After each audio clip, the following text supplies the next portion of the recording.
노후에 가난한 사람을 멀리하라는 말을 들으면 어떤 생각이 드시나요? 너무 냉정한 말 아닌가? 여유 있는 사람이 가난한 친구 좀 도와줄 수도 있지 않나? 라는 생각이 드실 겁니다. 사실 이 주제는 단순히 경제적인 문제만을 이야기하는 것이 아닙니다. 노후의 삶의 질과 행복, 그리고 건강까지도 깊이 연관되어 있는 문제입니다. 그래서 오늘은 왜 노후에 가난한 사람을 멀리해야 한다는 말이 나오는지, 그 이후 3가지와 함께 더 나은 노후를 위한 방법까지 이야기해 보려 합니다. 행복하고 건강한 노후를 꿈꾸시나요? 그렇다면 이 영상을 끝까지 시청해 주세요. 영상을 끝까지 보시면 노후를 어떻게 더 행복하고 안정적으로 보낼 수 있을지에 대한 지혜를 얻어 가실 수 있습니다. 구독과 좋아요는 무료입니다. 당신의 클릭 한 번으로 다음 영상을 더 빠르게 시청할 수 있습니다. 오늘 우리가 이야기할 가난한 친구는 단순히 물질적으로 가난한 사람이 아닙니다. 가난에도 여러 종류가 있죠? 가난은 무엇인가? 없거나 결핍되어 있어서 부족함을 의미하는 그게 꼭 돈이어야만 할까요? 여기서 말하는 가난한 친구는 정신적으로 가난한 사람을 의미합니다. 이런 사람들은 주변 사람을 시기하고 질투하며 그들의 호의를 당연하게 여깁니다. 또 돈이 있어도 다른 사람에게 베풀 줄을 모르죠.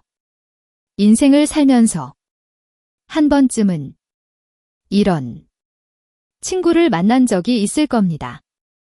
세상을 비꼬아 보고 매사에 부정적인 사람 말입니다. 이렇게 마음이 가난한 친구는 노후뿐만 아니라 인생을 살면서 남녀노소 깊이 대상이죠. 그러나 노후만큼은 반드시 멀어져야 하는 이유가 있습니다. 그중 대표적으로 3가지만 지금부터 다뤄보도록 하겠습니다. 첫 번째, 건강을 해칠 수 있습니다. 아시다시피 노후에는 건강이 1순위입니다. 아프면 돈도 친구도 다 소용없죠. 만날 때마다 돈 없다고 하소연하며 빌부터 얻어 먹기만 하려는 친구. 없어 안 돼 못해라며 항상 부정적인 말을 달고 사는 친구. 남에게 보이는 모습만을 과시하며 매번 돈 자랑, 자식 자랑을 늘어놓는 친구. 그렇게 자랑했으면 밥이라도 사려나 했건만 계산할 때는 코빼기. 보이지 않는 친구들과 만날 때면 스트레스 받는 건 나뿐입니다.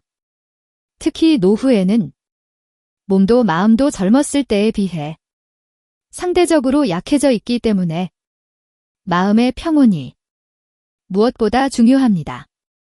하지만 가난한 마음을 가진 친구들은 끊임없는 불평과 불만을 늘어놓으며 우리의 에너지를 빼앗고 스트레스를 주죠. 이러한 부정적인 말과 행동이 정신 건강에 악영향을 미치며 이는 신체 건강에도 연쇄적으로 영향을 줄 수 있습니다. 사람들은 물질적 풍요만 지나치게 중시한 나머지 돈만 추구하고 정신적 풍요로움은 뒷전인 경우가 많습니다. 그러한 정신적인 가난은 부정적인 사고방식으로 연결되고 물질적인 가난으로 연결됩니다. 나에게 10,000,000금이 있어도 건강한 몸이 없다면 아무런 소용이 없고 콩 한쪽에도 감사하는 마음이 없다면 억만금이 있어도 밑 빠진 독입니다. 그러므로 노후의 정신적 풍요를 위해 우리가 해야 할 것은 이런 친구들을 멀리하고 사소한 것에도 감사하는 마음. 그리고 운동을 통한 건강관리 일. 것입니다. 두 번째 가난은 전염됩니다. 앞에서 말했듯 정신적으로 가난한 사람은 부정적인 말을 달고 삽니다. 과거에 갇혀서 오늘을 바라보며 돈이 없는 이유를 과거, 환경, 부모, 배우자를 탓하며 원망투성이로 살아갑니다. 지금은 만나지 않지만 제 친구 중에 서울 부동산이 일본처럼 폭락할 것이라고 늘 이야기하는 친구가 있었습니다. 만날 때마다 10분의 1로 토막날 거라고 말하죠. 물론 저도 언젠간 일본에 잃어버린 30년이 우리나라에도 일어날 수 있다고 생각합니다. 하지만 그 친구는 10년이 넘게 그렇게 말해왔습니다. 제가 2015년에 서울에 집을 샀을 때도 그 친구에게 많은 위로를 받았죠. 왜 사기 전에 자기에게 조언을 구하지 않았냐고 물어보더라고요. 그 친구는 서울에서 전세를 살다가 결국 경기도로 넘어가서 전월세를 살고 있습니다. 한번 가지고 있던 부동산이 폭락한 후부터 그 신념을 꿋꿋하게 지키고 있죠. 그 당시에 서울의 3억짜리 집이 지금은 10억이 좋게 넘어가는데도 그렇게 얘기합니다. 친구는 주변이 폭락해서 모두 자신이 예측한 평균으로 떨어지길 바라고 있는 듯합니다. 그러고는 작년에 저에게 아파트를 팔고 그 돈으로 같이 코인 투자를 하자고 했습니다. 돈 벌 수 있는 마지막 기회라며 지금 단가에 몇 배가 오를 거라고 호언장담했죠. 알고 보니 투자 사기였고 친구는 노후 자금도 다 날리고 돈 빌려달라고 연락이 옵니다. 나이 들수록 드는 생각이 아무리 오래된 고향 친구든 직장 동료든 생각이 가난한 사람과는 멀어져야 한다고 느낍니다. 친구 말을 듣고 집을 팔아 코인에 투자했다면 제 인생이 어찌 됐을지 생각만 해도 아찔합니다. 근주자적 근목자흑. 공자님 말씀에 선한 사람과 함께 있으면 난초가 있는 방 안에 들어간 것과 같아서 시간이 한참 지나면 그 향기를 맡지 못하지만 그 향기에 동화될 것이요.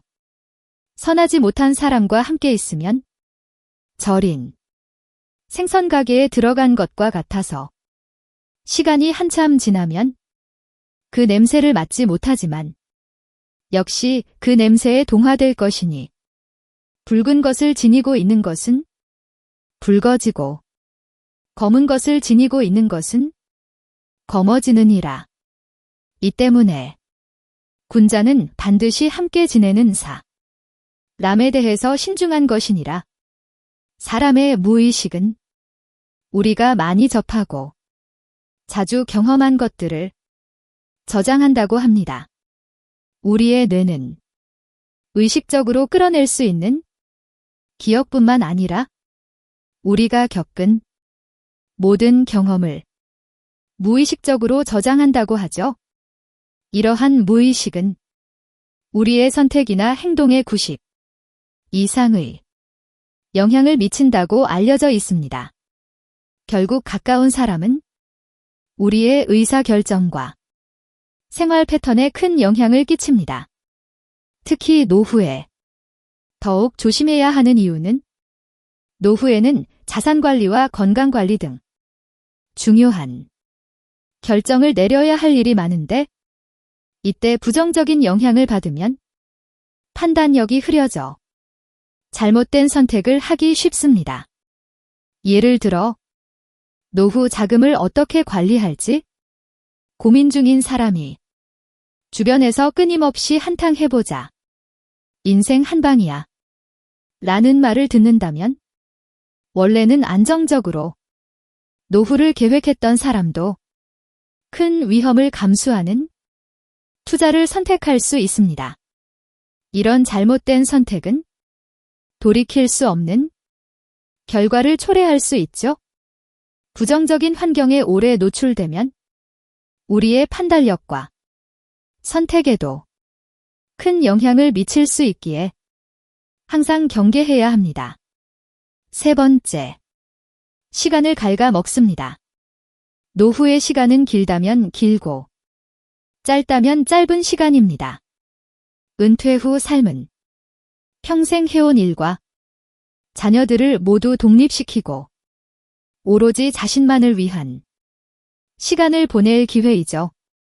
어찌 보면 자식들을 키우느라 헌신하고 포기한 젊은 나를 보상받는 시간이기도 합니다. 시간은 금이라는데 만날 때마다 불평과 불만을 늘어놓고 해결책이나 조언을 해주면 오히려 문제를 확대하고 불필요한 논쟁을 일으키는 사람. 항상 도돌이표 같이 반복되는 상황 속에서 시간을 좀 먹는 인간관계를 계속해서 이어나가야 할까요? 여러분의 소중한 시간을 타인이 아닌 자신을 위해서 사용하셨으면 합니다. 그동안 미뤄두었던 취미 활동이나 자신을 보살피는데 쓰셨으면 합니다. 지역사회 활동, 자원봉사, 동호회 등 다양한 활동에 참여하는 것도 좋겠습니다.